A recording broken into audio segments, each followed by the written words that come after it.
भारत माँ के लाल बहादुर शास्त्री जी तुम कहलाए, सीधे साधे छोटे से थे काम बड़े कर दिखलाए।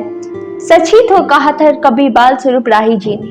पंडित जवाहरलाल नेहरू के बाद देश का बागडोर लाल बहादुर शास्त्री ने संभाला था। देश की बागडोर संभालने वाले वे दूसरे प्रधानमंत्री थे। शुरुआत में जब शास्त्री जी को कमान दी गई तो उनके ऊपर दुनिया को शक था, लेकिन सिर्फ 1.5 साल में शास्त्री जी की करिश्मा पूरी दुनिया ने माना। लाल किले से उनके हुंकार और नारा जय जवान जय किसान एक तरफ सीमा पर लड़ने वाले जवानों के हौसले को बुलंद कर रहा था, तो वहीं दूसरी तरफ देश के किसानों के दिलों को उनका यह नारा छू रहा था। शास्त्री जी 9 जून 1964 को ऐसे वक्त पर देश की बागडोर संभाली जब चीन से करारी शिकस्त खाने के बाद देश के जवानों का मनोबल गिरा हुआ था।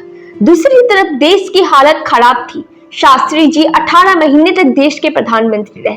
उनके सत्ता संभालने के बाद 1964 तो जैसे तैसे निकल गया, लेकिन साल 1965 दोहरी त्रासदी लेकर आया।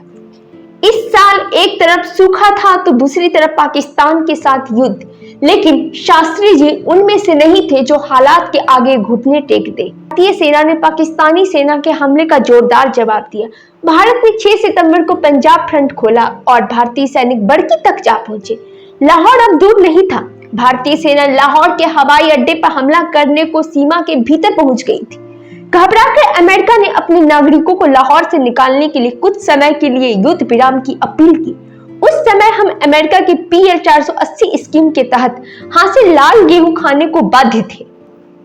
अमेरिका के राष्ट्रपति लिंडन जॉनसन ने शास्त्री जी को कहा कि अगर युद्ध नहीं रुका तो गेहूं का निर्यात बंद कर दिया जाएगा। शास्त्री जी ने कहा, बंद कर दीजिए गेहूं देना।